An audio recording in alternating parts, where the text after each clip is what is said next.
자, 요번에 이제 볼 곳은 이제 그 당나라 이제 군사제도 관련된 내용인데요. 요거 이제 변제인 관련된 내용을 읽기 전에 요거 한번 좀 정리하고 나서 볼게요. 자, 여기 보면 이제 초창기 때는 여러분 다 알다시피 부병제는 이제 있죠. 군부에 소속된 병사들이 병력일치 개병제로서 군정의 기반을 통해서 이제 성립이 됐던 건데, 자, 운영은 일단 장안에는 위부가 있고요. 그다음 전국에 절충부가 있어요. 예.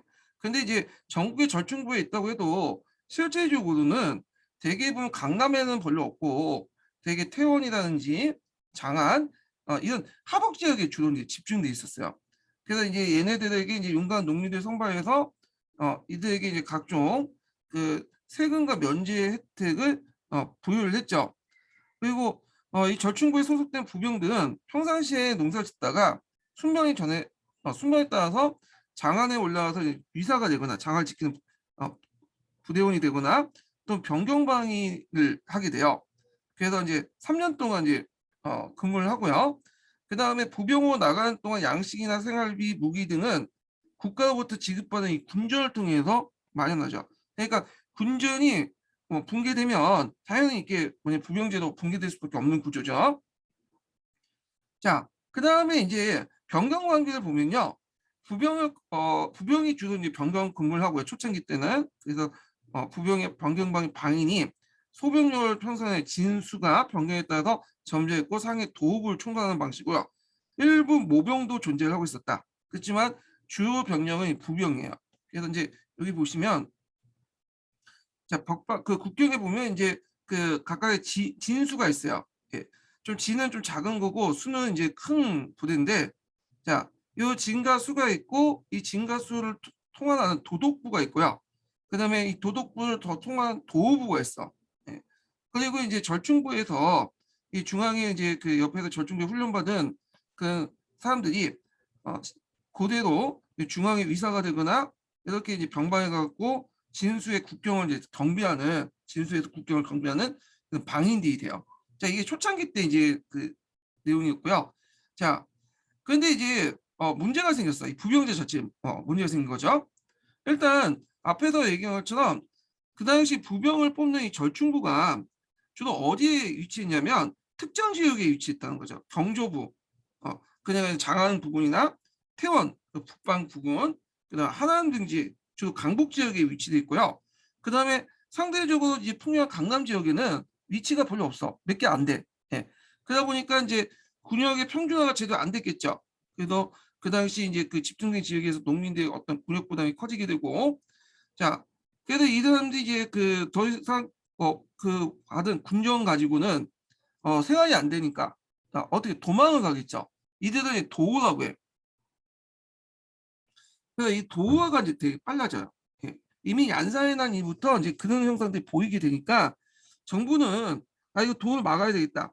그래서 정부는 본족지 그 주의를 고수하면서 이주를 다른 지역으로 가는 걸 금지시켰어요. 그래서 근데 이 도우들은 이제 그 무시하고 주로 어디로 가냐면 절충부가 상당히 적은 군역의 의무가 적은 강남으로 들어가요. 강남으로 이주가 이제 하죠. 자, 그리고 거기다 이제 부병의 경제 기반이었던 군지연제가 붕괴되고 부병으로 복무 시 조영조 조세에 면제받을 뿐 모든 비용은 자기가 부담을 하다 보니까 이게 어떻게 돼요? 더 이상 유지가 힘들게 되죠. 그러면서 이제 당나라 이제 중기 때 들어가면 현종 때 정도 돼요. 현종 때 들어가면 이제 부병제로 모병제 넘어가는 이제 움직임이 일어나요. 가도기식이 일어나죠. 자, 이런 것이 중앙군이나 지방군이나 방에도 이제 나타나는데 먼저 중앙군을 볼게요. 자, 중앙군은 학기병 제도를 이제 마련했다. 장려의 권위로. 요거 예전에 기출문에 나왔죠. 자, 빈혼을 중심으로 가난한 그 혼을 중심으로 건장한 농민들을 뽑아서 훈련시키고 그들에게 일체 부역을 면제시켜 주는 거야. 그래서 이제 이거는 모병과 부병을 절충적 성격을 갖고 있다. 17년 기출문제 나왔던 거고요. 한번 이제 이 관련된 내용이 중국 서술에 있으니까 한번 읽어볼게요. 자, 학기제는 연 2회 1회에서 1개월씩 경사복무에 의무를 했고 12만 원 편성했다. 자, 이 학기제를 모병제로 하기도 하지만 대상은 비노를 우선으로 하고 있다는 점에서 절충적인 성격을 보는 것이 나을 것이다. 자, 당시 부병제의 해이로 의병이 무력화되고 중앙에 지키는 군대가 무력화되고 또 도망자가 너무 많아 변상하는 모병으로 위사의 임무를 바꾸도록 건의했다. 그래 개원 11년에 12만 명을 모집했던 학기라고 부르고 그 2년 후에 12일을 배치시켰는데 이 학기병은 모두 건장한 농민을 뽑아서 훈련을 습득시키고 일체 부역을 면제했다. 오로지 수도 경비만 전담하게 됐다. 이렇게 했죠. 자, 그리고 이제 그 한제를 지켰던 친위군적 성격인 북아근 군군. 군군은 이제 뭐냐 항제의 친위군이죠. 이 사람들이 부병제에서 모병제로 전환을 했고요. 그럼 방비를 볼게요. 앞에 이제 병경방리는 진술을 바탕으로 해서 그걸 통하는 도구나 그 도독국을 맡았다고 했잖아요. 근데 이제 더 이상 이제 부병이 이제 선발 못하니까 이게 제대로 안 돼. 그래갖고 이제 번진을 설치해요. 대신. 그러니까 군진을 이제 설치하고 그걸 통한 번진을 설치한다. 그 번진은 누가 이제 총괄하냐면 그 절도사가 이제 총괄하죠. 그래서 당나라 현종 때부터 이제 10절도사를 설치해 병경에. 예, 번진을 총괄하게 한. 근데 이 되게 절도사들이 어떤 사람들이냐면 이민족 출신이에요. 예. 그래서 이제 모병제를 통해서 그 뭐냐면 절도사들을 이제 뽑아가지고 이제 그 절도사와 그 밑에 있는 그 병력들을 뽑아서 운영하죠. 자, 그래서 이제 그 절도사의 추천은 영의 그 변종의 추천이다. 영예는 뭐냐면 율령 밖에 있는 간직의 추천이야. 예, 군대의 추천이죠. 원래 이제 당나라 같은 경우에는 모든 이제 간직이나 군대나 뭐 제도나 이런 것들은 다 율령에 입각해서 한 거잖아요. 근데 율령 밖에 있는 절도사들이 등장을 한 거야. 그 번진도 등장하고. 예. 자, 그 다음에 이제 이 절도사 밑에는 건화제도 운영해요. 병방의 직업군이 건화제도 운영하는데, 그래서 이들에게는 이제 부역 면제 및 급료 지급, 전택이 지급되고요. 그다음 그 중에 이제 오랫동안 장기적으로 뭐냐면 근무하는 사람도 있었죠. 장정 견화라고 해. 그래서 이들은 대부분 이제 나중에 절도사에게 충성을 해서 안산하는 배경을 제공해줬다. 자, 요 건화제 관련된 내용은 뒤에 이제 그 절도사 부분할 때 더 잘 설명할게요. 자, 그래서 요 관련된 내용을 한번 중국사 서서에서 한번 읽어볼게요. 자, 이 건화 중에 오랫동안 근무한 것을 장정 건화라고 하는데, 자, 일종의 직업군으로서 종래 진병제 농민병을 대신하게 됐다. 자, 여기에서는 당의 병제는 병농일지적 어떤 진병제에서 모병제로 바뀌게 되었고, 또한 이 시대의 주변 이민족의 침입을 격심했으므로 현종은 사방 유지의 절도사를 두어 대소군진을 관찰하게 됐다. 자, 이에 따라 모병은 절도사 사병화되어 절도사에게 충성을 하게 되었다. 이렇게 이제 보시면 될 것 같고요. 자, 그 다음에 이제 여기 보면 이제 지방군을 볼게요. 지방군. 자, 지방군은 병력이 없다 보니까 이제 그 지방 경비로 자체 경비로 단령병을 이제 담당해요. 그래서 얘들은 이제 토착 지역의 분홍의 건전한 자재들로 선발해 갖고 그 농안계 군사훈련을 습득시킨 다음에 그 지역의 치안을 경비를 담당하죠. 예, 자사나 단련사들이 통솔하는데 부병을 좀 다른 것은 뭐냐면 이게 이제 공짜로 해주는 건 아니고 돈을 받고 일종의 프리타 그 뭐랄까요? 일종 기간제로 이렇게 운영했던 그 병력이 이 단련병이에요. 예. 자, 이런 식으로 해갖고 중앙군이라든지 그 다음에 병경방비 지방군들이 점점 이제 그 부병제에서 모병제로 넘어가게 됐다. 이거 기억을 해두시고요. 요거 관련돼 갖고 이제 핵기병제도 중앙군에 관련된 내용이 예전에 17년 기출문제에 나왔다. 이렇게 보시면 될 것 같아요. 예. 자, 그 다음에 이제 넘어가서 절도사 관련된 내용을 볼게요. 자, 절도사 이제 체제의 등장의 배경을 보면 앞에도 언급했지만 절충부가 경조부나 그 주변 요지에 집중 편제돼서 그 주변에 있는 농민들이 도구화됐다는 거. 자, 그래서 이제 있고 두 번째 건갈정책에서 본적지 소환주를 포기했고 이 건갈정책은 나중에 좀 얘기를 할게요. 기미정책 파탄. 그래서 주변 민족의 성장으로 병경방위 체제가 불안해지기 시작하니까 이 절도사를 이제 듣는데 절도사는 변진의 최고 지도자예요. 그래서 대개 보면 2개에서 10개 주를 통과하고 자사도 견임해. 예. 그래서 민정권과 재정권도 같이 있고요. 군사권도 있고. 그러니까 실질적으로 거의 반독립적인 왕국이었다. 이렇게 보시면 돼요. 그래서 중앙에서 파견된 지방간의 임명을 배격하고 일족을 지방간에 임명을 하고요. 상호 통혼하여 이제 혼인관계를 형성하고 집단적으로 중앙 정부에 대응을 하죠. 자, 통치 기구를 보면 자, 절도사가 여러 주가 있잖아요. 통치하는 주 중에 번지의 중추 기관이 되는 주가 있어요. 그게 이제 해불도. 해부가 이제 이거 해부인데 요게 이제 일단 지배기구야. 주원이죠. 오디쇼 따르면 경기도에 있으면 여러 도시가 있으면 거기에 수원이 이제 도청 소재지잖아요. 거기가 비슷한 거야. 그다음에 그 외에 나머지 지역들 있죠. 그 나머지 지역은 사원을 둬요. 사원을. 대개 보면 이제 어떤 사람들 임명하냐면 대개 보면 자기 그 측근들을 임명하죠. 이런 식으로 이제 운영을 하고요. 자, 그다음에 이제 번진 번종들 볼게요. 자, 이거는 반칙 지지를 기준으로. 반칙 지지는 뭐냐면 이 절도사 세력들 중에서도 그 순지가 있고 반칙 지지가 있어요. 그러니까 순지는 당나라에 충실한 그런 그 사람들이고요. 개개 보면 강남에 있는 절도사들 얘기하고 이 반칙 지지는 이제 하복 삼신처럼 당나라에 뭐냐 저항하는 당나라의 지배를 직접 지배를 거부하는 그런 세력들 의미해요. 자, 이 번진 병종들 보면 일단 그 번진 안에서도 그 뭐냐 지방 군대도 있어요. 일종의 예비군 같은 거, 아까 저 단련병 같은 거 있죠. 그래서 얘네들은 이제 일반 농민이기 때문에 그 일시적으로 이제 돈만 약간 받고 지방 어떤 치안이나 이런 것들 담당하는 부대죠. 그러니까 얘네들은 이제 절도사 주종 관계가 형성되지 않았고 그게 절도사 직접적인 통제를 받지 않는 군대인데 요거는 좀 다르죠. 강건하고 가병은 좀 달라요. 특히 이제 강건은 이제 뭐냐면 번진 세력대 중추 세력대인데 아해군과 아준군이 있어요. 아해군은 이제 그 뭐냐면 그 중심 주의 부대 위에 다른 주에 파견된 부대들이에요. 그래서 이제 간내 이제 지군에 주도하면서 절도사와 주종관계를 맺고 있는 있으면서 그 절도사 부하였던 진장에 의해서 통솔되는 사람들이고 아준군을 일종의 절도사 중앙군이라고 보시면 돼요. 그래서 그 번진의 중추주였던 해부에 주둔하면서 절도사 친위군인데 대개 얘네들이 하극상을 잘 익혀요. 월급도 잘 안 주면 절도사 갈아치고 자기가 마음 그 자기가 뭐냐면 원하는 절도사를 또 뭐냐면 세우고 이런 경우가 있어. 이걸 교병화라고 하는데 이거 내용을 한번 읽어볼게요. 자, 아준군은 우수한 병력으로 대우가 좋았는데 자신의 생활 기간 중에 기반에 대한 매우 민감했다. 자, 이들은 자신의 뜻을 부합하지 않으면 출정을 거부하거나 절도사를 폐입하고 아군의 전군 중에 새 절도사를 옹립해 자신의 요구를 관철시켰다. 심지어 야심 있는 자는 스스로 절도사의 지위를 강탈하는 등 번진 내부의 완전한 하극상색이었다. 이렇게 있고요. 자, 그러니까 아준군들이 이제 뭐냐면 반란을 자주 일어나니까 절도사가 이제 뭐냐면 불안하잖아. 그래서 아준강정의 핵심 세력들과 또 따로 뽑아 이들 가병을 만들어요.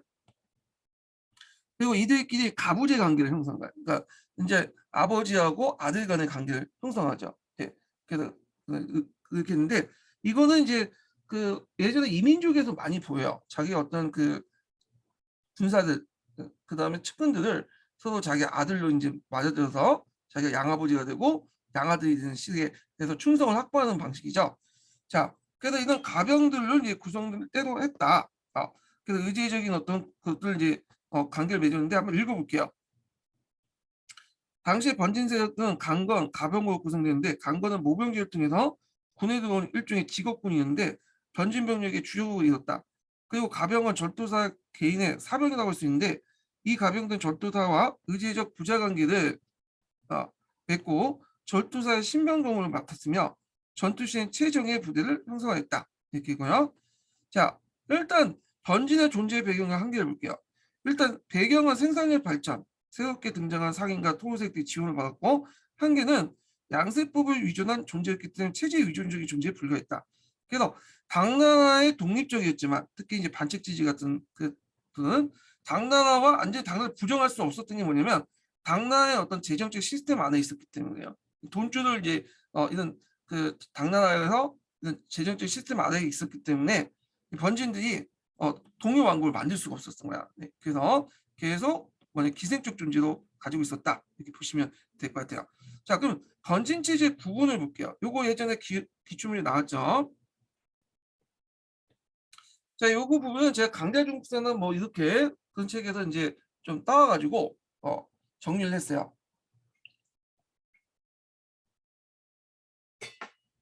자, 번진 체계의 구분은 크게 이제 몇 시기로 나눠지면 세 시기로 나눠볼 수 있어요. 세 시기도. 그래서 첫 번째 시기는 번진 시대부터 안사의 난까지 변경 번진기죠. 그다음 두 번째는 9세기 초 현정에서 원화 중흥전까지 내지 번지 1기 이렇게 볼 수가 있고, 그 다음에 세 번째 시기는 원화 중흥부터 항소의 난까지. 그래서 이렇게 해서 이렇게 이제 세 시기로 이제 나눠볼 수가 있는데, 자 그러면 이제 뭐 첫 번째 시기 볼게요. 이거는 번진체 첫 번째 초창기 때요. 자, 요 시기 때는 이제 어떤 시기냐면 되게 이제 앞에 현종 때죠. 현종 때 병방에 저도 이제 그 절도사들 이제 만들어 놓고 거기 변진을 설치했던 그런 시기인데, 당의 어떤 세계 체제적인 어떤 그 제국적인 성격이 후퇴되기 시작했던 시기죠. 그래서 이 내용을 보면 1864번 여기 보면, 자 여기 보면 아테네 중국사 부분 한번 읽어볼게요. 자, 변경방위 체제는 이제까지 진술을 통과하면서 기미 정책을 수행하면서 도제에서 도제죠. 군주를 총괄하면서 군사, 민정, 재정, 상권을 동시에 장악한 영해관, 그러니까 율령 밖의 간직을 말해요. 절도사의 변경 체제에 전환되었다. 변지는 도부터 중국 내지의 훨씬 후퇴 지정에 위치했다. 이것은 당의 세계 제국적 성격을 후퇴함을 의미한다. 이렇게 이제 볼 수가 있죠. 자, 그 다음에 두 번째 시기를 보자. 두 번째 이제 시기 하기 전에 첫 번째 인증번호 알려드릴게요. 전 시간에 제가 얘기를 안 한 것 같아. 그 인증번호를 90번이에요. 네, 90번. 첫 번째 인증번호 90번입니다. 자, 내지번진이라고 하는데, 이 내지번진 왜 내지번진이냐면 예전에는 이 번진들이 밖에 있었잖아요. 근데 안사에 난 이후부터는 그 번진들이 안에까지 들어와. 내지까지 들어와요. 그러면서 이제 강남 지역까지 번진이 설치하고 그랬는데, 자, 이 과정에서 이 번진 세력들을 이제 뭐냐면 좀 견제하기 위해서 1차 순진 작업을 하죠. 덕종 때 실패를 하고, 이에 대해서 반칙지지가 이제 연합 대항을 하는 그런 과정을 하게 되는데, 이때 번진은 크게 이제 세 개의 유형으로 나눠요. 분리지향형, 반칙지지. 네. 그 다음에 권력지향형. 그래서 있고, 그다음 통일지향형 이렇게 있는데, 분리지향형 같은 경우에 전반적으로 뭐냐면 저도 이제 강북 지역에 이제 위치해 있죠. 하북 3지역 중심으로 해서. 그래서 얘네들은 당조는 형식적으로 인정해줘요. 근데 실질적으로 자신들은 운영할 때 반독립적으로 놔. 그래서 뭐 재정도 그 당나라 보내지 않고 이런 식으로 자기들이 자체적으로 움직이고요. 근데 그 중에 이제 권력지향은 아예 그냥 당나라 권력을 이제 부정하는 거야. 네. 그런데 이거는 좀 약간 일부 세력에 불과하고 대부분은 이제 이 반칙지지들이 많아요. 얘네들이 당나라는 형식적으로 인정하지만 실질적인 그 지방 자기가 통치한 지역은 반독립적인 왕국 운영하는 그런 그 절도사를 얘기하고요. 그 다음에 세 번째 유형이 주로 강남이나 뭐 사천 지역의 절도사들인데, 얘네들은 이제 순지라고 하죠. 순지. 그래서 주로 이제 그 군인 출신을 이제 임명하는 게 아니라 여기는 주로 그냥 문관 출신들을 이제 절도사 임명을 하죠. 그 중국 주로 이제 그 당시 강해나 하중이나 강남 지역 이런 지역이야. 그 당시에는 이때부터 당나라 중국 때부터는 이제 강남 지역이 이제 강국을 능가하잖아요. 생산력 측면이나 인구 측면에서 되게 중요한 지역이야. 그래서 안사의 난 때 이후에도 그렇게 항폐화되는 불구하고 당나라 왕조가 계속 유지될 수 있었던 이유가 뭐냐면 100년 동안 유지될 수 있는 게 이런 강해 지역, 그러니까 양쯔강과 그 해수 일대 지역 있죠. 양쯔강 강남 하류 지역을 장악할 수 있었기 때문에, 그 뭐냐면 이 지역이 거의 순지였기 때문에 가능했던 거죠. 예. 자, 그래갖고 그 당시 9세기 때 이제 그 뭐냐면 내지 1차 순지화 정책 때 덕종 때 이런 분리지향적인 어떤 그런 그 뭐냐면 절도사들을 이렇게 순지화시키려고 했어. 근데 잘 안 됐죠. 그러면 분리지향형의 특징을 좀 볼게요. 자, 이들은 절도의 군역 및 재정 문제 등으로 중앙을 당조를 방진지대 유지해서 부정하기 어려운 존재를 인정해요. 당을 형식적으로 인정해주고 주로 하북산진해 등 하북의 동부 지역에 밀집돼 있고요. 독자적인 징세, 사법, 군사권을 소유하고 있었다. 그래서 하중 지역에서는 반란군에서 투항한 유력한 장군들을 절도사로 임명하여 병력과 지배 영역을 그대로 인정을 해줬다는 거. 그래서 그 당시 안사의 난이 지나고 나서 그 당시 그 절도사들 항복을 하니까 그들 쳐내지는 못하고 쳐낼 힘도 없었죠.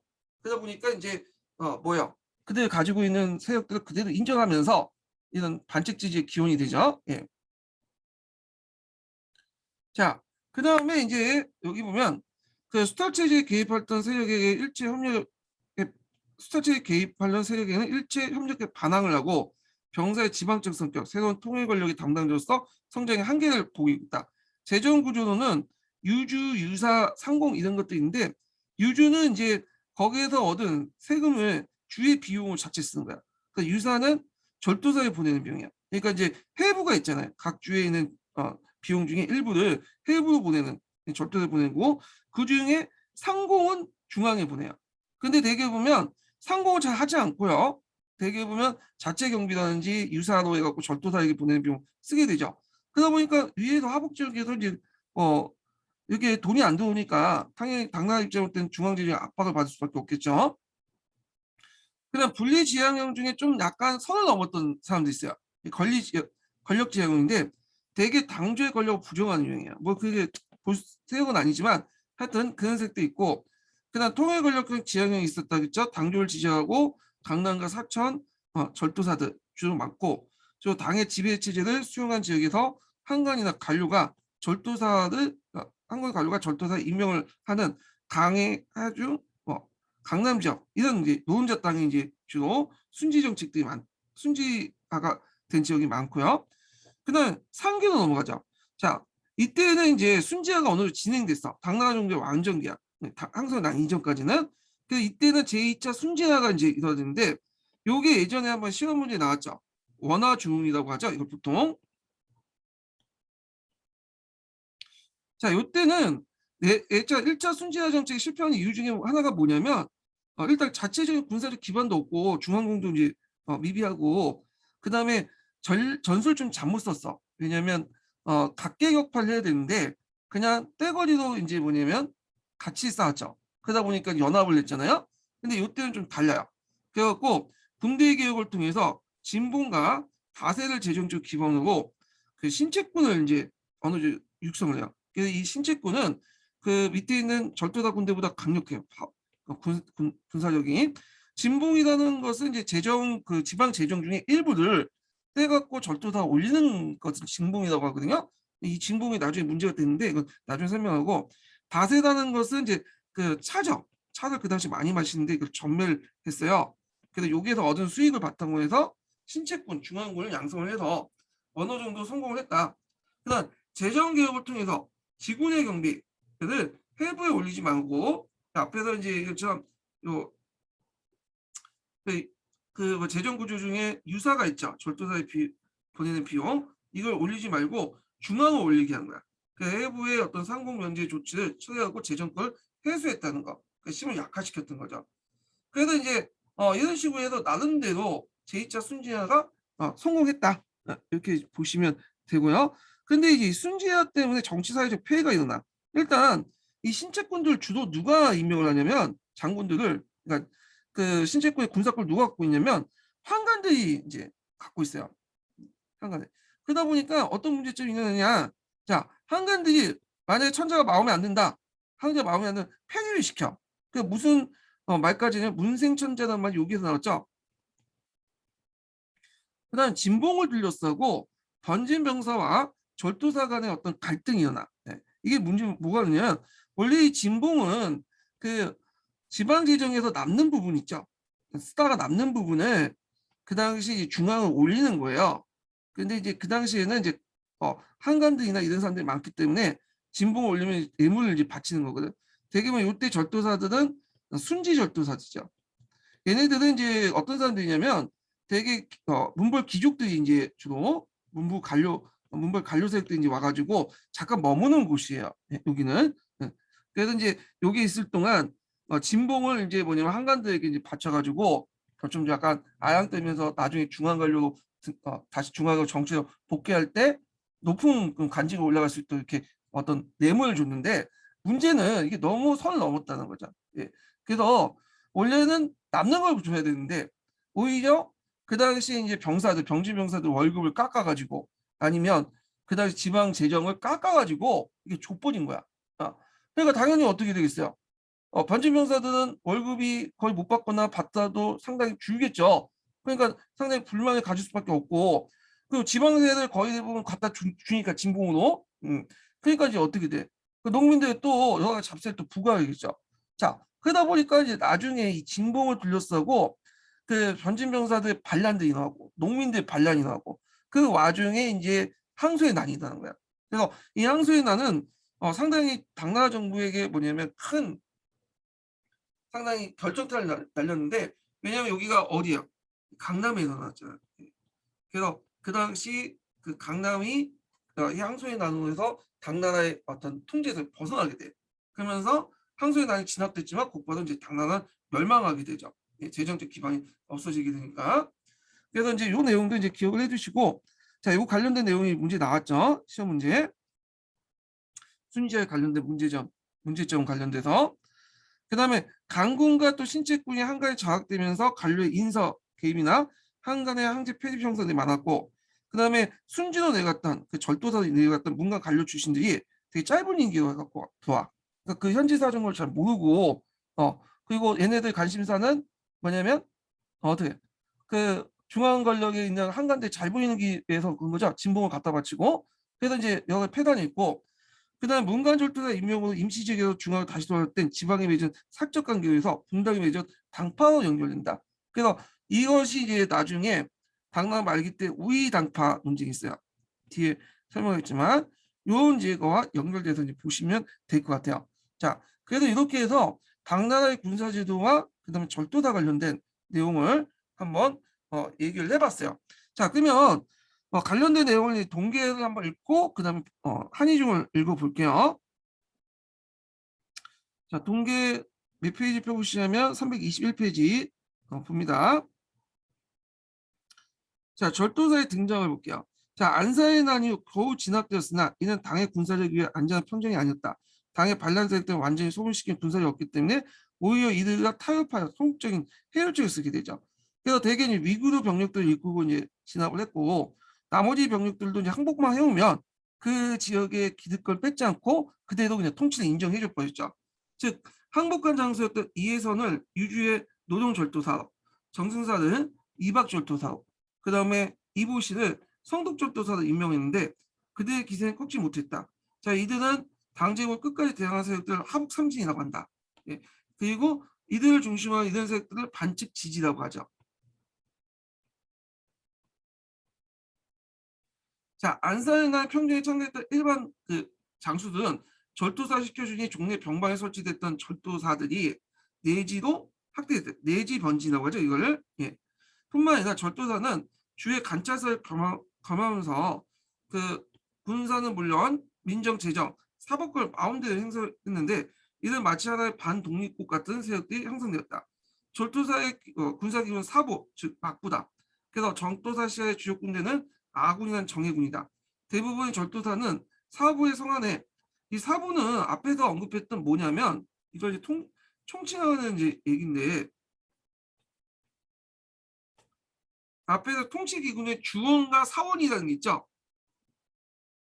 예, 요걸 이제 사부라고 보시면 돼요. 이걸 총칭해서 주원하고 사원. 자, 사부의 성안에는 건관 성벽을 쌓고 그곳에 막부를 설치하고, 막부란 말은 우리가 이제 에도막부 이렇게 이제 일본만 이제 연상시키는데, 원래 막부라는 게 중국에서 나온 거예요. 원래는 그 군사 진지에 철막 그 사령부가 있으면 사령부 부근에 이제 그 이렇게 텐트라든지 막 이런 것들 치고 사령부 삼았는데 이걸 막부라고 했죠. 그러니까 군사 기지, 뭐 군사령관이 있는 진지, 그 의미로 이제 막부를 쓴 거예요. 예. 자, 일단 그곳에 막부를 설치하고 아군을 주둔시켜 그 막강한 군사력을 행사했다. 자, 절도사지는 그 자손에게 세습되었다. 따라서 절도 사망 후에 자손 중에 실력 있는 자가 마음대로 세습을 했고 정부는 이들 추인할 뿐이다. 그 심지어는 이제 절도가 마음에 안 들면 밑에 있는 군사들이 쿠데타를 계속 다 치우지요. 예. 그래서 이제 이렇게 승인해달라고 하면 또 승인을 해주고. 예. 자, 이와 같이 절도사 할거 시대는 당마다 계속됐고 항소에 난 이후에는 그 세력이 더 커져 장안 근방의 제여군은 전국토가 절도사 세력 하에 놓이게 되었다. 자, 절도사 해고는 정치적으로 당 제국의 중앙집권체를 붕괴시키고 지방 분권을 촉진했으며 이로 인해서 그 당왕조의 국가 질서를 근본적으로 무너지고 사회경제적 피해는 또한 심각해졌다. 자, 안사의 난 이후에 당왕조가 그래도 140년 동안 지탱할 수 있었던 경제력은 다행히 대단을 피해졌던 하북에 집중했고 강남 지방이 피해를 모면했기 때문이죠. 그리고 강남을 이제 그 당시 당나라 정부가 장악을 하고 있었죠. 자, 그러면 이제 관련된 내용들을 또 한번 볼게요. 여기 이제 번진 설립 구조 관련된 내용이 178페이지 볼게요. 한희중.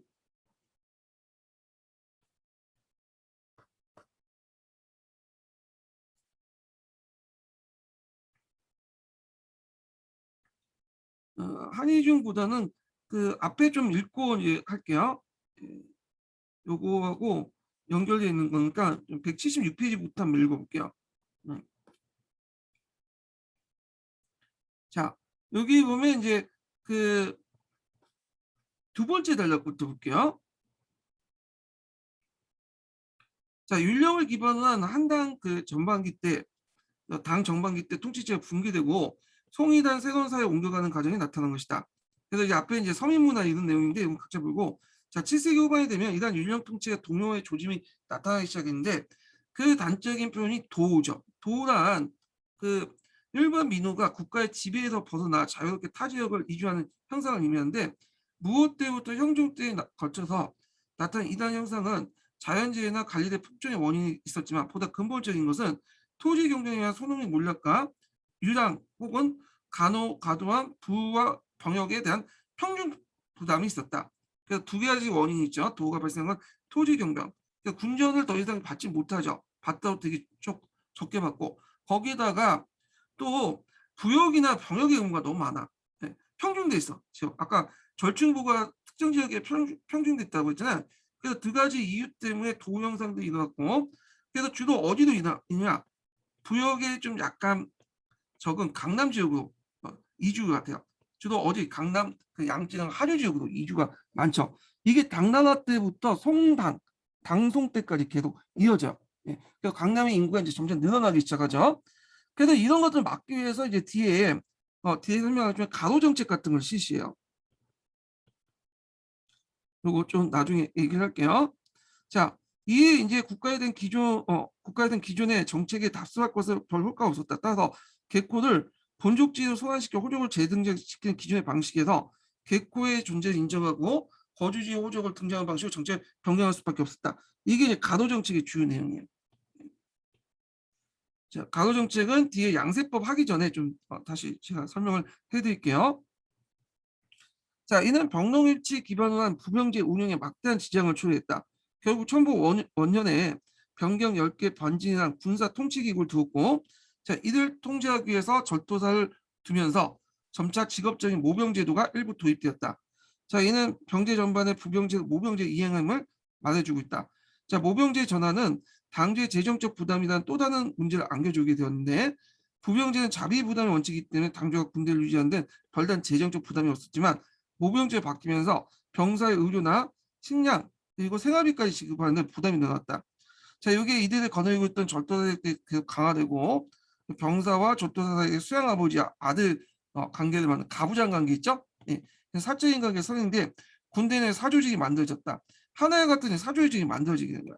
자, 절도사는 일반적으로 장성 밖에서 무장이 장성 안에서 문관이 겸행하고 했지만 점차 중앙 정계에서 영향이 없는 무관이나 이민족 출신의 장성내의 절도사 임명하게 되는데 자, 이 상황은 알록산이 성장하게 될 수 있는 직접적 계기였다. 근데 요 앞부분은 좀 약간 좀 차이가 있는 것 같아요. 자, 원래 보통 이제 변경 지역에 처음 설치됐거든요. 안경상 이전까지는요. 예. 그런데 이제 여기에서 말하는 것은 내지 절도사를 얘기하는데 이 내지 절도사들은 그 뭐냐면 주로 그 알록산 이후에 만들어진 거예요. 그래서 요거는 약간 사실이 많지도 않고 저 알록산 이후에 만든 내지 절도사들은 주로 이제 그 강북 지역 같은 경우에는 모르겠는데 강남은 저 문관 관료 출신들 임명했죠. 그래서 요거는 좀 약간 그런데 하여튼 여기서 써있으니까 그대로 읽을게요. 자, 그 알육사는 소고도 계통의 혼혈을 이뤘어. 평로졸전에서 양하나를 있다가 그가 평로졸전에 임명되었다. 그래갖고 이제 알육사의 난이 일어났는데 이거는 앞에서 읽었으니까 넘어가고요. 자, 변진의 성립과 구조를 보죠. 그 앞에 있는 변진 그는 1기죠. 그다음에 이후부터는 안산의 난부터는 2기, 3기. 여기 이제 내용인데 한번 읽어볼게요. 자, 안산의 난 중에 반란군의 세력 확대를 방지하기 위해 당조는 중국 내 경조부와 하남부를 제한 각지에 절도사를 두고 다수의 병력을 지휘하겠다. 이에 내지까지 40개 정도의 변진이 생겼는데 변경의 변진과 함께 총 50개의 변진이 설치됐다. 내지 변진이 형성되죠. 그래서 변진을 관장하는 절도사는 반란 이전에 군정권만 장악한 것과 달리 보통 관찰사와 주의 자사를 견임하였으며 민정권과 재정권까지 장악한 거대한 지방 세력이 되었다.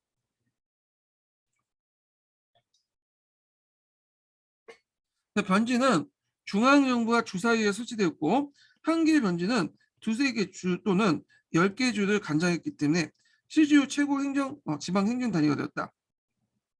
강해처럼 양자강과 해수 유역처럼 중앙의 문간이 절도사 파견된 변진의 경우에는 조정의 명령이 시행됐지만 무인 절도사가 지배하는 하북과 하남의 변진은 중앙의 명령에 따르지 않은 경우가 많다.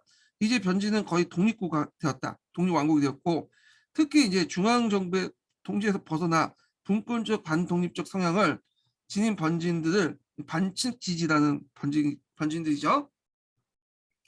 그래서 이런 번지는 안산의 난을 가담했던 장수들이 절도에 있었던 하북삼진이다. 하북삼진은 위박, 성덕, 노용 등인데 이쪽 북쪽 지역이에요. 이쪽 지역. 예. 자, 안력산과 사사명이 높이 받들며 당조의 개입을 저지했다. 이들은 절도사직을 세습하면서 조세를 중앙에 보내지 않고 독점했으며 관내 관리의 임명과 파면도 자의적으로 행사하여 거의 독립 상태로 당 말기까지 유지되었다. 이외에도 하북의 평로, 해서 상동 지역의 변진도 당조의 명을 받지 않고 반독립적인 경향을 보였다. 자, 이렇게 이제 당으로부터 이제 독립적인 원신적인 경향을 보이는 변진을 반칙지지라고 하는데 하북의 동부에 주로 이제 하북의 동부에 주로 밀집되었다. 반면 당조의 권위를 인정하고 그 지배를 받는 번지는 순지라고 한다. 그래서 안사에 난 이후에 경제적 중심지로 부상한 강해 지역을 포함해서 하중, 강남 지역에서 여기에 속했고 주로 한가가 문신관료가 절도사로 임명되었다. 이렇게 있죠. 그리고 이제 여기서 좀 있는 게 이 평로절도사 이 부분이 있죠. 이거는 우리나라 역사 좀 관련돼 있죠. 이정기라는 고구 유민 출신이 만든 거죠. 그래서 한때는 잘 나갔던 독립왕국이었는데 당의 공격부터 멸망하죠. 이정기 이후에 3대인가 때 멸망을 해요. 그래서 이 관련된 내용이 한국사 관련됐어요. 이정기는 이 부분은. 그래서 이정기가 만든 그 네트워크를 이정기 세력에 몰락한 후에 누가 계승한 거야? 장보고가 계승한 거죠. 그래서 장보고가 여기에 이제 신라인들 네트워크를 계승해갖고 당나라, 우리나라, 신라, 일본과 서로 무역을 했죠. 예. 자, 이런 번진 체제는 안산에 간 이후에 당의 멸망까지 약 140년 동안 종속되었는데 강력한 무역을 지니고 있었던 절도사의 권력이 반드시 안정적인 건 아니었다. 그래서 이제 위박 같은 경우 부자 혹은 일족사에 상속된 얘기가 있지만 대부분은 부하 장군들에서 편입된 경우가 많았다. 이걸 교병화라고 해요. 네. 하극상이 일어나죠. 그러니까 얘네들 믿을 수 없으니까 이제 가병을 이제 만들어서 어떻게든 자신의 친위 부대로 삼으려는데 문제는 이 가병조차도 쿠데타를 일으켜. 네. 그래서 믿을 사람 없어 세상에. 하여튼 자, 군대는 변진 그 병력의 중추를 담당했는데 절도사부터 모든 생활 기반을 제공받는 모병이었다. 그중에 앞에서 얘기한 아중군이 우수한 병력을 대우가 좋았는데 자신의 생활 기반이 매우 민감했다. 자, 이들은 자신의 뜻에 부합되지 않으면 출정을 거부하거나 절도사 폐입하고 아군의 장군 중에 새 절도사를 옹립해 자신의 요구를 관철시켰다. 심지어는 야심 있는 자는 수도 절도사 지위를 강탈하는 등 변진 내부는 완전히 하극상색이었다.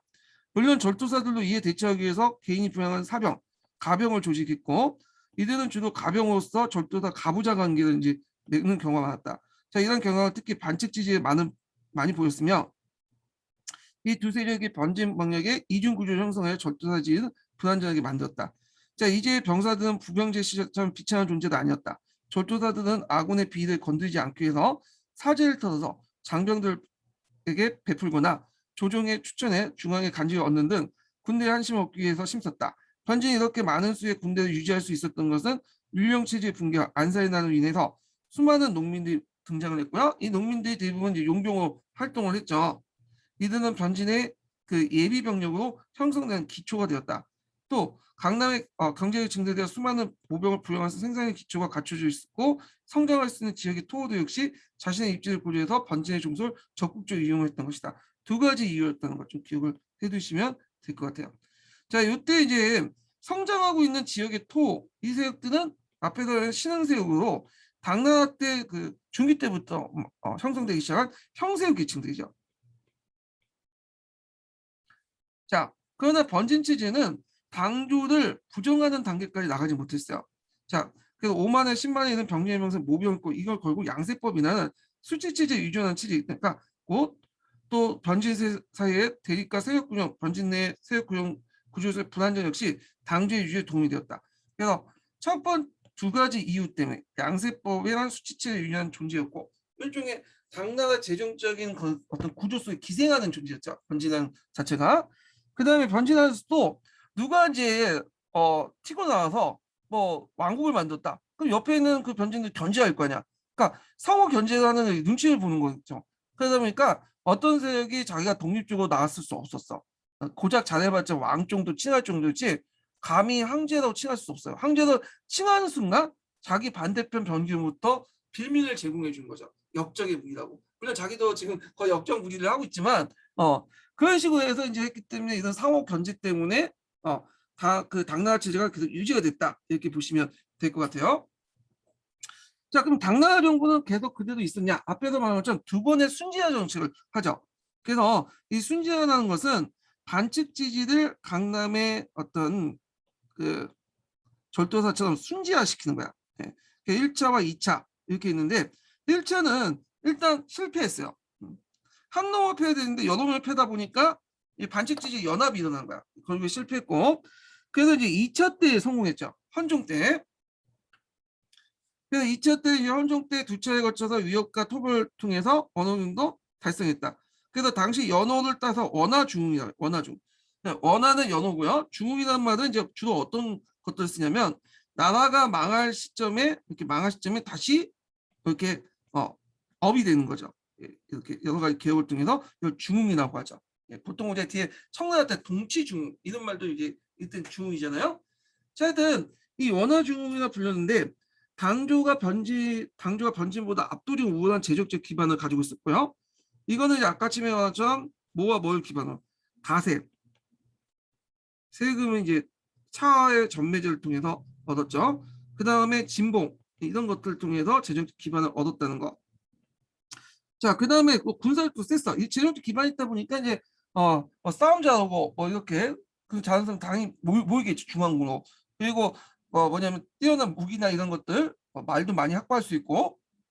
그래서 중앙의 공군인 신체군을 적극적으로 강화 육성한 결과다. 신체군은 황제 개인의 군대의 성격으로 뛰며 주로 한간을 통솔했는데 그 결과 그 절도사 번진 통제 병력의 통제권을 부분적으로 중앙에 회수했고요. 그래갖고 그 변진에서 올리는 이런 절도에 올리는 것들 그 유사라고 하죠. 유사들 이제 없애고 직접 중앙에 올라가게 하죠. 재정권 회수를 했고 그러면 이로써 절도사 기반은 약화됐으며 근데 문제가 생겼어. 한간이 절도사 시에 군대를 감싸기 위해서 강군으로서 절도사 감독을 했는데 강군이나 신체권은 이제 다 한간이 맞다 보니까 한간이 뭘 가지고 있는 군사권을 갖고 있으니까 그러다 보니까 이제 한간에 의해서 항제가 폐익되는 그런 이제 문제점도 낳게 돼요. 자, 그러나 이 순진화 과정은 어디까지나 무력에 기반한 것이고 그 무력의 원천은 강의 강남 지역의 경제력이었다. 따라 이 지역의 풍부한 생산력과 이들 수도도 운반할 수 있는 문화는 이 지역에 대한 경제적 의존도를 높아져 당주의 생명성이 되었다. 이렇게 있고요. 자, 그러면 이제 관련된 내용 한번 읽어보고 동양사 계로 다시 넘어가 보자. 자, 여기 보면 이제 그 한간의 전행과 이제 문생 천자를 볼게요. 당 그 말기, 그러니까 안산한 이후에 이 한간들이 막대한 이제 권력을 갖게 되잖아요. 군사권을. 그러면서 이런 전황들이 일어나고 심지어 이제 문벌 귀족조차도 관료조차도 이 한간들의 눈치를 보게 돼. 뭐 황제도 갈아치고. 자, 이 내용들인데 요거 한번 이제 좀 볼게요.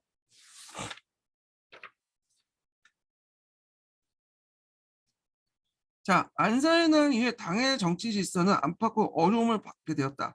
자, 지방에서는 절도 세력의 행포가 심했고 조정과 궁정에서 한간의 전횡이 격화되면서 절도사의 행포 격화되면서 조정 대신사의 당쟁이 치열했다. 우위 단쟁이 대표적인 당쟁이죠. 자, 이날 소용돌이 속에서 황제의 권위는 상실되었고 한간에 의한 황제 폐립이 마치 아이들 장난처럼 자행되는데 이들 문생천재로 하는 말이 유행됐다.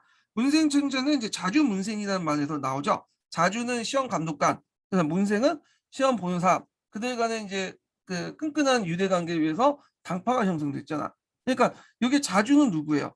자주는 한간이고 이 문생은 그 밑에 있는 이제 천자가 되는 거죠. 그러니까 그 당시 이제 한간대에서 천자가 선택되는 걸 이렇게 비꼬아서 말하는 거야. 그래서 이제 이 내용들 보면 자, 황제는 한간의 문생, 제자 또는 학생이라는 뜻이다. 소종을 올립한, 옹립한 한간, 양복공인, 소종이 한간을 싫어하자 황제가 우리 같은 대원료에게 거역하는 것은 한간대에 거역하고 은혜를 모르는 문생천재라는 말에서 그 유래됐다. 이렇게 있죠. 자, 그다음에 이제 여기 한간의 폐해들이 좀 나와요. 자, 중국의 역사는 지난 시대 때부터 한간과 외척 세력이 궁중 내부의 실권을 잡고 중앙 정치를 어집혔다. 어지러워 어지 어지러웠다. 어지러웠다. 어지럽혔다. 발음이 잘 안 되네요. 예. 한간의 정황은 비단 당에서뿐만 아니라 특히 당국에 이제 그 피해가 있다. 그러니까 당나뿐만 아니라 이후에도 그 전에도 되게 많았어. 그 밑에 있죠. 뭐 한간의 피해는 이제 진시황 때 조고라는 사람이 있고, 그다음 예전에 한번 정치권 관련돼서 나 통제했던 십상시, 그 다음에 명대 위충원, 이 기자가 아니라 위자인데 자, 위충원의 전행 등이 있었다. 후대에 이제 그러나 이제 후대의 종일만 최준이라든지 정화 같은 뛰어난 인물도 있었어요. 나쁜 놈도 있었지만 뛰어난 사람도 있었어. 그래서 이런 것도 좀 같이 있었다 이렇게 보시면 되고요. 자, 당대의 한가는 전행은 황제 제위 계승 문제와 관계가 깊다. 현종 이후 항의 계승 문제는 관료와 한간이 공모하여 황제를 옹립하는 관계로 덕종을 제외하고 모든 황제가 한간 세력 때 폐입됐다. 자, 이학기 한가는 중앙의 군사권을 장악하고 각강한 세력을 갖고 있죠. 신체권의 이제 감독권을 갖고 있잖아요. 항제 명령을 각 부서에 전달한 추미사를 임명되면서 국가기기 때도 접근할 수 있었다. 뿐만 아니라 현종 때는 부병제 모병제 바뀌면서 조정의 지방권을 감독한 감군 세력이 생기자 감군 제도가 생기자 항제 신복 한간은 이 강을 맡게 된 그 세력이 더 커지게 되었다. 그래서 이제 한간이 권력을 장악할 수 있는 제도적 조건들이 세 가지가 나왔어요. 일단 중앙의 군사력을 강화했다. 장악했다. 신체권을 장악했고요. 그 다음에 추민사의 임명 있죠. 오늘날 말하면 국정원에 이제 임명을 했죠. 국가기밀에 접근할 수 있었고, 세 번째는 강군 제도도 생기니까 강군들을 주로 누굴 파견은 한간을 파견했죠. 그래서 이런 것들이 이제 한간이 그 당시 그 권력을 장악할 수 있는 어떤 제도 장치 이런 걸 배경 이렇게 볼 수가 있겠죠. 자, 당의 한간의 정행은 그 현종 때 고욕사에서 비롯됐다. 그다음 태평공주의 제거에 그 공을 세우고 그 당시 이제 현종의 총애와 신을 받아 간신 2인부에 결탁하여 국정을 어집혔으며 안륙산을 조정에 추천하여 후에 안사에 난 유발하기도 했다. 숙종이 이제 피난지에 갈 때 사천지역으로 갔죠. 그 관련된 예문이 염세에 관련돼서 나올 때 전매제 관련돼 나올 때 그 나온이 나왔어. 그래서 선종이 잠시 이제 숙종에 가서 머물렀다가 죽기 전에 이제 그 직전에 상하고 물러나고 그걸 이제 숙종한테 왕을 넘겼죠. 관련된 그 예문이 자치통감 예문이 예전에 2년 전인가요? 기출 예문으로 나왔던 거죠. 자, 숙종이 이제 사천지역 피난지에서 제일 올 수 있던 건 한간 이보국의 도움이 컸으며 그에게 근군 지휘권과 정무를 맡기게 되니 전행이 급심하였다. 자, 이보국은 숙종이 죽은 다음에 대종을 세우는데 큰 중요한 역할을 했고 그세력이 컸으며 또 한간 전원지와 압력이 생겨 또 살해되었다. 예. 그래서 전원지 전원은 이제 그 더 한층 흥축했으며 토본시 때 독단어 대종을 하나만 몽진하도 하여 그 책임을 지고 시각되고 그 대신 어조원이 정행을 하다 궁중에서 교살되었다. 자, 어조원이 죽은 뒤 한간은 근병의 충수권을 폐지하게 되자 한간 세력들이 잠잠했는데 덕종 때 경원 지방의 반란을 계기로 중앙군의 지휘권을 다시 한강에 넘어가면서 세력이 커졌다. 덕종이 죽고 나서 10대 승종의 제의를 오르자 혁신관료들은 한강에 지는 군사권을 탁취하고 계획을 추진했는데 이게 기밀 사전에 누설되어 한간에 반겨를 받고 숙종은 그 현종을 제의 내주고 개혁판 자천되었다. 이걸 연정 형식이라고 하죠. 이걸. 그래서 결국 이제 관료와 그 한간의 군정 채택은 결국에 한간의 승리로 끝나게 되었다. 이렇게 있고요. 자, 그다음 그 감노 그 관료와 한간의 싸움 다음 문종의 평화에 따라서 다시 일어났다. 문종은 재상 이윤 정중도가 동무야 대명궁의 후원 성류에 감노가 되었다고 해서 감노는 그 도교에서 그걸 먹으면 뭐 불효장생을 할 수 있다. 그런 설이 있어요. 근데 이 감노가 이제 실제로 있지는 않았죠. 자, 하여튼 그걸 속여서 이제 한간들 거기에 이제 뭐냐면 모이게 한 다음에 군대를 풀어서 딱 죽이려고 했는데 문제는 이게 사전에 탄력가 돼버린 거야. 그래서 오히려 그 조정 중신들이 한간들이 사라졌어. 이게 감노의 변이라고 해요. 감노의 변. 그래서 이제 조정 대신들과 그 다음에 그 한간의 영정영신과 감노의 변은 좀 명칭 정도는 외워두세요. 근데 결국에는 이 한간 세력들이 커지니까 나중에 이제 문벌 관료 세력들도 이제 한간하고 이제 불붙어가지고 당파를 이루게 되죠. 예. 자, 이후 이제 한간 세력이 더욱 극성하여 고간은 머리를 조아리며 한간의 명령에 복종하였고 황제도 한간을 마음대로 편입하였다. 당황조는 이들의 한간 세력들 제거하기 위해서 어쩔 수 없이 절도사심을 빌리지 않을 수밖에 없게 되는데 이때 이제 절도사 주정춘이 궁중의 분류와 한간 세력을 일망탕진했고 도리어 당한 이제 그 절도사에 멸망했다. 이 주정춘은 뒤에 좀 설명하겠지만 이 뒤에 이제 항소의 난이 일어나잖아요. 이 항소의 부하 장수 중에 이제 주온이라는 사람이 있었어. 주온. 그 주온이 이제 항소하고 이제 반란을 같이 참여했다가 나중에 이제 배신을 땡기죠. 배신을 해서 당나라에 붙어. 그러니까 당나라가 이 주온에게 당나라에게 충성을 다 바쳐라 해서 그 전충 모든 것을 다 충성해라. 주정춘이라는 이름을 이제 하살해요. 그래서 얘를 또 절도사로 임명하죠.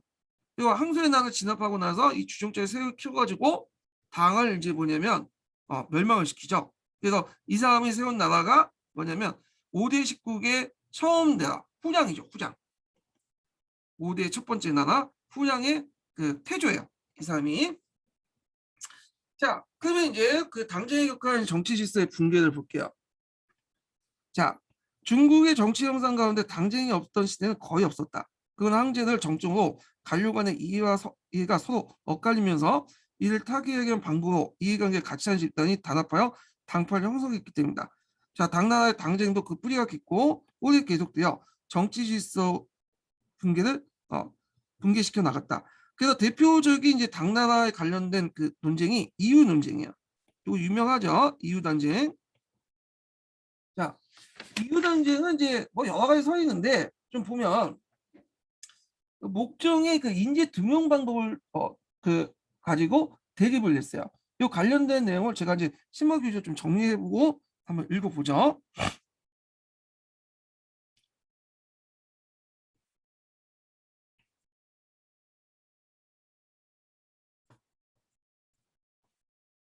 자, 중국사 서서에 있는 내용 볼게요. 자, 목정의 인재 등용 방법을 대립을 했는데, 자, 그 당시 이제 그 크게 이당하고 우당이 있죠. 이당과 우당. 그래서 이당의 우두머니 이덕이고, 이 사람은 문벌 귀족 관료 출신이야. 그래서 이제 과거 시험인 진사과 시문이 중심이기 때문에 등용된 인물을 경박관으로 배치된 거예요. 그래서 얘네들은 주로 음선을 이제 강조했죠. 음선을. 근데 우당에서 등장하는 그는 그 과거 진사 출신들이야. 그래서 이종민이나 관리섬의 시문을 우선 이렇게 근데 이 우당이야. 얘는 과거를 강조했어. 자, 그래서 이제 이 결과 보면 이당은 주로 문벌 귀족이고 과거 진사 출신이기 때문에 결국에는 이 문벌 귀족과 과거 관료 간의 방목이 포출됐다. 그래서 이 우당은 모두 한간과 또 결탁을 했어요. 그래서 정치 질서가 문란됐고 한간의 전쟁이 더 심각해졌다. 이렇게 있는데요. 그러면 어떤 사람은 또 이제 다른 견해도 있어요. 이당이나 우당이나 다 문벌 귀족 출신이들이다. 그래서 다만 얘들이 이제 그 뭐냐 음소나 과거와 해갖고 다르게 다른 선택을 해갖고 뭐냐 간직이 등용했을 뿐이다. 이런 견해도 있고요. 또 이제 거기 그 한희중 같은 경우에는 여기도 있죠. 그 당시 원화중후에 중앙의 문관절도사들 복귀를 했잖아요. 그러니까 이제 얘네들이 그 각 지역에 이제 파견될 때 그 자기 지방에 그 보좌관들 주로 기용을 해요. 보좌관들은 그 지방에 좀 지식인들 알겠죠? 속관들. 이 속관들은 어떤 사람들이면 종존의 문벌 귀족과 다른 사람들이야. 부류가 좀 달라. 신흥 사대부 계층인 성세호 계층하고 비슷한 세력들이죠. 얘네들을 기용을 해요. 그래갖고 얘네들이 이제 뭐냐면 문가절도사가 절도사직을 그만두고 중앙에 올라올 때 같이 올라오게 되는 거야. 그러면서 이제 얘네들도 중앙 권력으로 진출하게 돼. 그리고 얘네들이 이제 뭐냐면 자기들이 이제 힘이 좀 약하잖아요. 문벌 귀족 세력들 비해서. 그래갖고 이런 신흥 관료층들이 이제 자기 세력들 확보하기 위해서 사적 결합을 해. 그래서 분당이 발생이 됐고, 자 이런 이유로 해갖고 우이당이 등장했다. 그래서 이 당은 문벌 귀족 세력들이고 우승 같은 우당은 그 당시 그 지방에서 올라온 그런 그 속간 출신들 신흥 세력들이 과거 시험을 통해서 중앙 간직이 더 업그레이드한 세력들이다. 뭐 이런 그 견해에서 보고 있어요. 자, 근데 그거에 대해서 뭐 여러 학계 견해가 있으니까 그런 견해가 있구나 하고 보시면 될 것 같아요. 하여튼 이 당과 우당의 어떤 논쟁이 그 당시 상당히 중요한 논쟁이었다. 이렇게 좀 기억을 해두시면 될 것 같아요. 자, 그러면 관련된 내용 한번 또 읽어보죠. 예. 자, 목종 때 이동우와 우승우의 정권을 장악하면서 이들이 이제 이유 단쟁이 시작되었다. 그 이도규를 비롯한 그 일당의 정담은 문벌귀족의 후손으로 모두 문호에 의해 간직에 나갔다. 이에 반해 우승영은 수용하는 우승영, 이종민, 양상국 등 모두 과거 진사 출신 신진 관료들이다. 자, 이들은 목종의 장경초의 인재 등용 방법을 놓고 첨예하게 대립을 했고, 자, 이 당은 과거 시험에서 진사과의 시문을 중시이기 때문에 등용된 인물은 대체 경박가도 배척했고, 이에 대해 우당은 관리 선발은 반당의 신문을 우선시해야 되고 주장했다. 목종 때 이후 양당의 대립은 팽팽히 맞서는 가운데 가축시되었다. 다음 문종 때 이도규가 이제 한림 학사가 되면서 언론을 장악하자 자기 부친인 이길부의 실정을 비난했던 이종민을 증오하고 배척했고, 이후 이제 이종민은 한간의 돈을 빌려서 오순영을 끌어들여서 재상이 됐고 이도규 일파를 축출했다. 그런데 오순영가 서력 결국에 실패하게 되자 이교가 재상이 되고 이종민을 축출했고, 자 그래서 이제 결국 지네끼리 치고받고 싸워요. 지네끼리 당파끼리. 그때 누구를 끌어들이냐? 한간을 끌어들여 서 각자. 자 그러면 그 밑에 볼게요. 예, 결과 내용을 보죠. 자, 우위 양당의 당쟁은 일시적인 것이 아니라 문벌 귀족 때 과거 관료의 뿌리 깊은 방목이 포출된 곳으로 두세 역까지 정치적 투쟁이었다. 당시의 관료들은 대부분 두 파로 갈려져 있었고, 또 그 이유당은 모두 한강과 결탁하고 한강의 지원 아래 당쟁을 계속했기 때문에 정치 질서는 극도로 문란하고 한강 세력들의 정행을 조장하는 결과를 갖고 왔다. 자, 이 내용들 좀 기억을 해두시고요. 그다음 항소의 농민 반란을 좀 볼게요. 자, 요거 이제 보기 전에 관련된 이제 그 관련된 내용을 한의 중에서 한번 관련된 내용을 찾아볼게요. 예. 그 몇 페이지를 보시냐면 183페이지 펴보세요. 한의 중에 183페이지.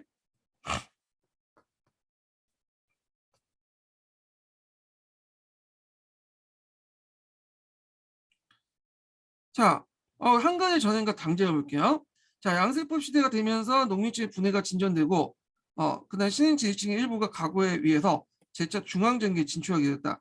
그러나 과거에 합격할 수 있는 인원은 제한될 수 있었고, 합격에도 간직이 어렵기 때문에 당 후반기에 많은 지식인은 절도사에 막배 취임했다. 그 당시에는 이제 신흥 그 세력들이 간직에 취임해도, 그러니까 과거에 합격해도 좀 약간 그 한계가 있었어요. 뒤에 얘기했지만 주로 이제 이부시에서 걸려들었죠. 그다음 문벌 귀족들이 좀 되고, 그 당시 신흥 관료 세력들은 가골동에서 그냥 합격하는 비율도 있겠지만 극히 이제 소수였고요. 대부분은 이제 어떤 식으로 지방의 관료들로 이제 채워나가는 식으로 했죠. 절도사의 막부에 침입하거나 앞에서 얘기한 것처럼 뭐 그렇게 들어갔던 경우가 되게 많았다는 거. 자, 절도사, 관찰사, 연철사 등 사직은 영해의 간직이다. 자, 영해의 간직이라는 건 율령 밖의 간직이야. 그래서 군전체제가 붕괴되면서 이제 이 군전제 붕괴에 대응하기 위한 간직들을 많이 만들어요. 뭐 군사적이나 절도사라든지 등등, 염철사라든지. 자, 이런 간직들은 율령 밖의 간직들이야. 예. 자, 그래서 이제 이거는 별다른 구정이 없죠. 영직 그 율령에 대해서 뭐 율령은 다 이제 간직체계가 누가 이렇게 해서 규정이 있고 매뉴얼이 있는데 이런 것들은 영해사직들은 규정이 없어. 어떻게 이제 뭐 그냥 황제 마음대로 한가지 마음대로 임명할 수 있고 당연히 그 밑에 있는 속관들도 규정이 없다 보니까 지멋대로 이제 선발하는 거야.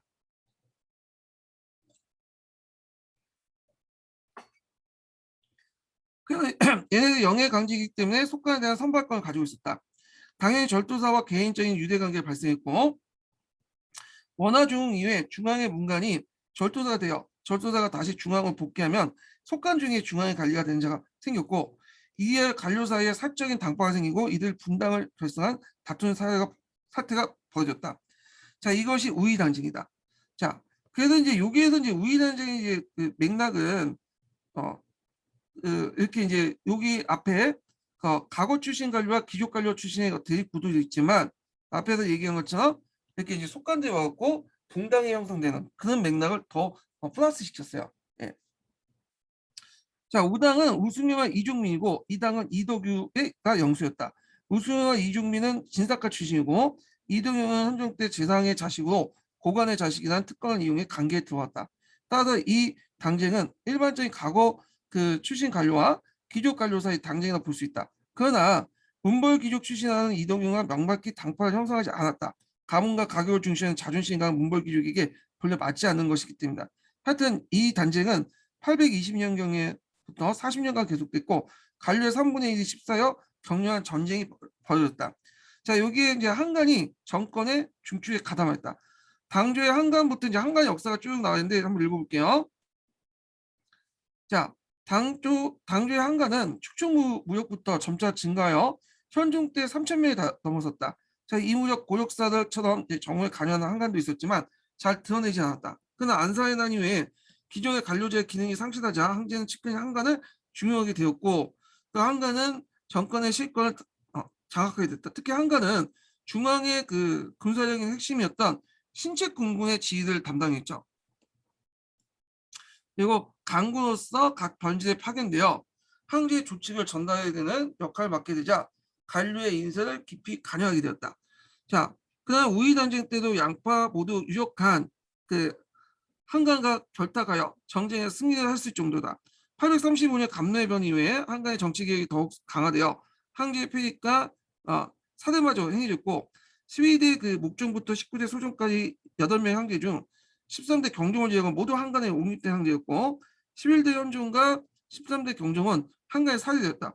결국 황제권은 실추되고 중앙의 극심한 정치적 문란은 민심과 이반과 민심과 불만을 초래했다. 다만 순지였던 강해 지역의 경제력이 그나마 당주의 붕괴를 저지했다. 요 강해 지역 앞에 설명했죠. 양쯔강과 그다음에 해수 일대, 그러니까 양쯔강 하류 일대라고 보시면 돼요. 오늘날 절강성, 뭐 강소섬 이런 일대를 이제 얘기를 하죠. 자, 그다음 항소의 난과 당조 재정책 기반을 볼게요. 9세기 후반에 넘어서 이제 그 당조의 재정책 기반이었던 남방 여러 변진에서 병사들이 반란을 일으켰다.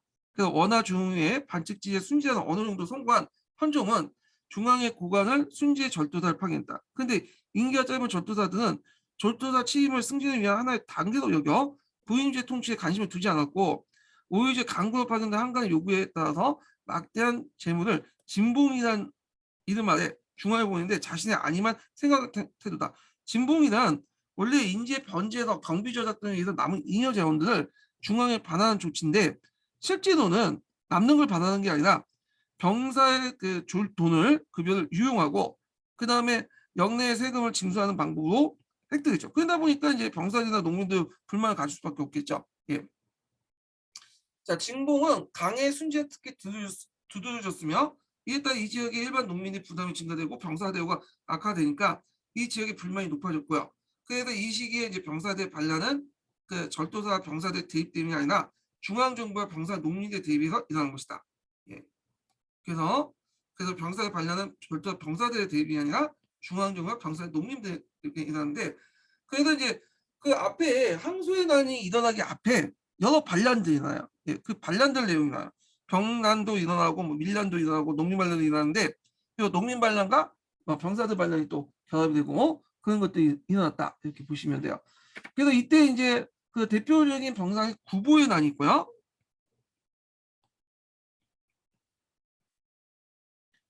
그래서 이제 있고, 그 다음에 강전 때 방운의 난 같은 것도 있죠.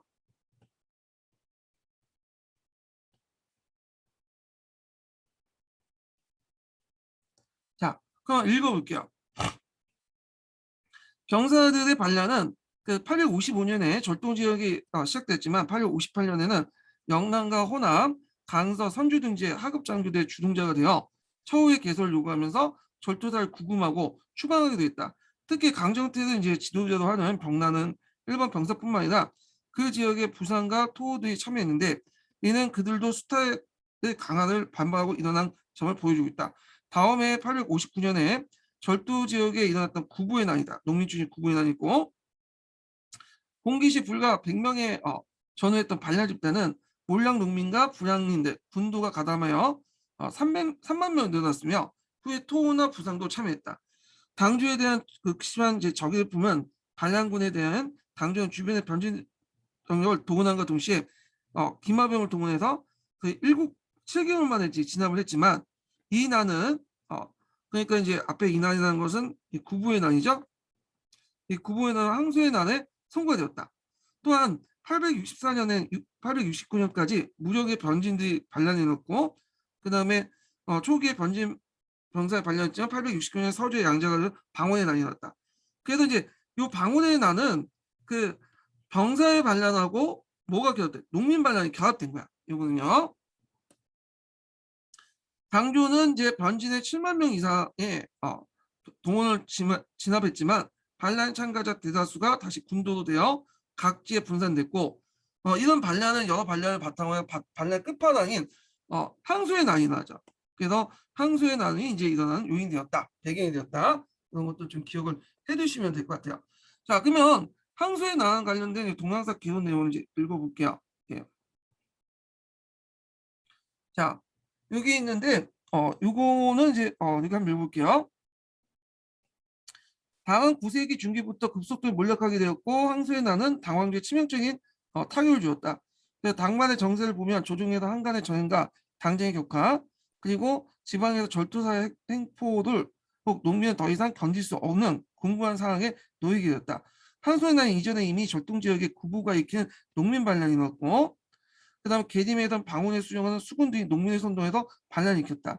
자, 이 반란은 정부군에 의해서 진압되었지만 둘째 농민 반란은 다음에 일어난 항소 반란의 서막과 같았으나 정부에서는 농민에 대한 아무 대책을 강구하지 못했다.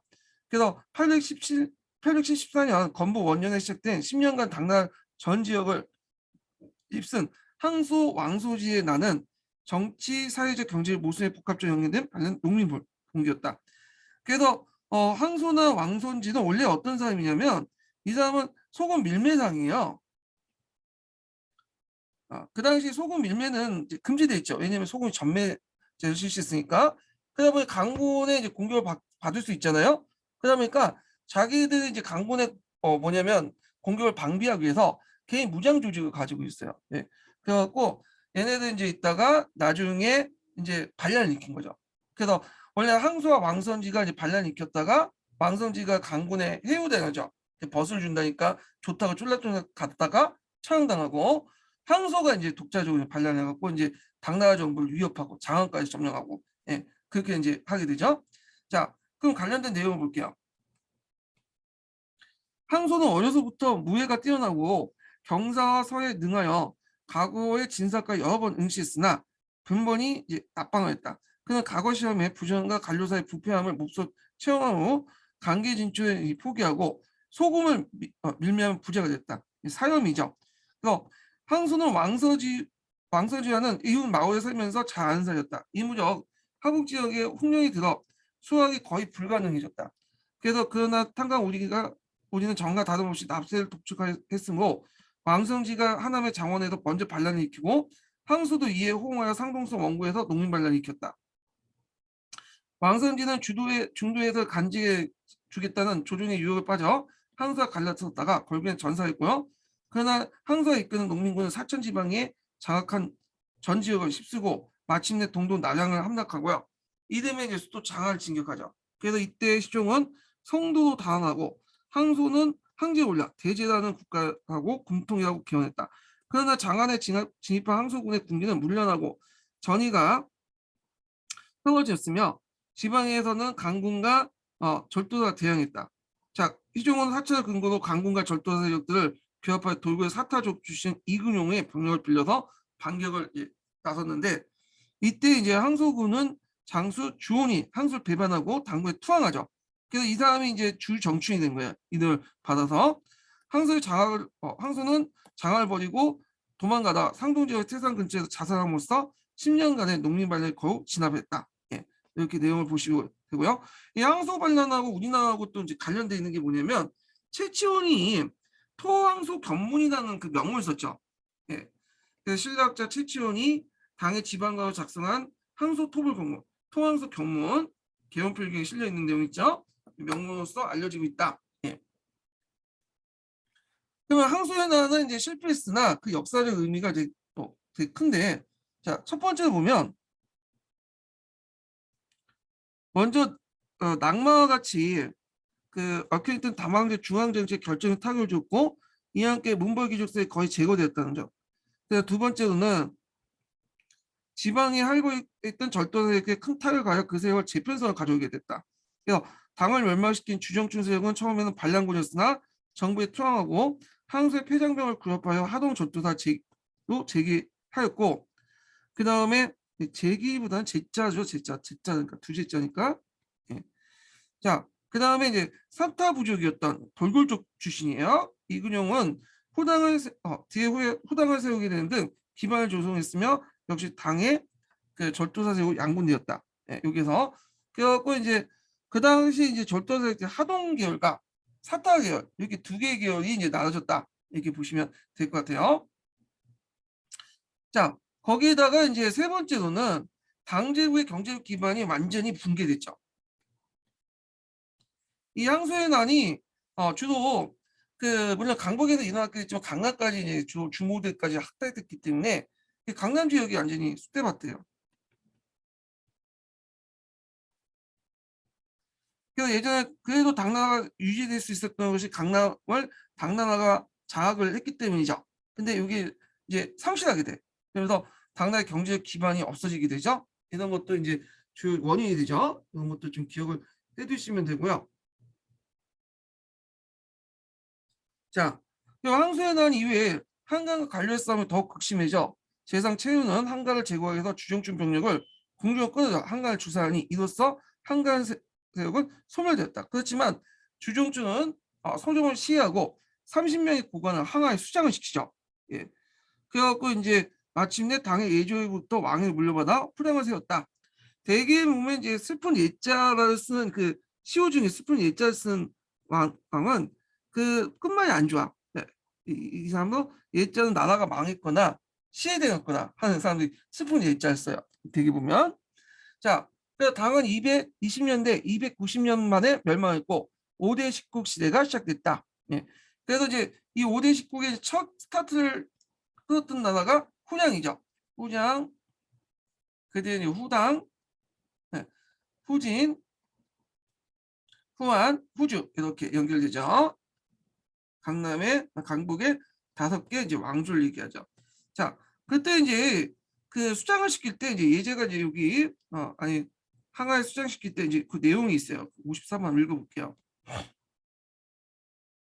그 당시 주정초의 고문이었던 이진이 당의 고관을 항아에 수장시킬 때 이 무리들은 스스로 청류를 뽐내었으나 그들의 시체를 항아에 던져 탕류를 만드는 게 좋겠다 건의하니 주정춘도 이에 동의했다.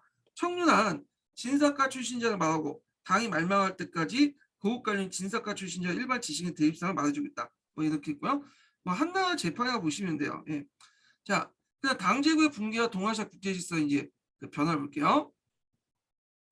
자, 10세기 초 당제국의 멸망은 5대 10국이라는 새로운 문인 체제의 국가를 여는 계기가 됐다. 자, 이런 변화는 중국의 역사에서 국한되지 않고 동아시아 국제 질서의 정세도 새로운 변화를 가져오게 됐다. 자, 중국과 동아시아 각국의 국제 관계는 당제국의 개방주의와 적극적인 대외 정책과 긴밀한 관계를 맺게 되면서 동아시아 문화를 확대시켜 나갔다. 당의 멸망으로 종래 동아시아 국제 질서의 재편에 되는 결과를 가져왔다. 한반도의 정세를 보면 신라가 한반도 통일하는 당과 밀접한 교류 관계를 유지했다가 10세기 때 후삼국 분열되고 이어서 고려가 이제 건국하죠. 신라가 멸망하고 만주 지역에서는 고려 건국과 비슷한 시기에 이제 관한족이 이제 창립을 하게 되고요. 그래서 이들이 이제 요라는 정보권으로 이제 출현하게 되고 일본에서는 10세기 중엽부터 율령 국가가 해체되면서 고대 귀족 국가 붕괴되면 새로운 지배층 사무라이들이 등장을 하게 됐다. 자, 이렇게 볼 때 10세기 때 초까지 당제국의 붕괴 계기로 동아시아 세계의 새로운 역사가 전개되었고 이를 바탕으로 국제 질서가 재평등되면서 각 민족의 독자적인 문화적 기반 위에 민족 국가가 건설한 고유 문화가 발전됐다. 이렇게 있죠. 자, 그리고 이제 좀 쉬었다가 당대 사회 경제, 율령 체제라든지 이런 것들을 이제 좀 보고 강독을 하겠습니다.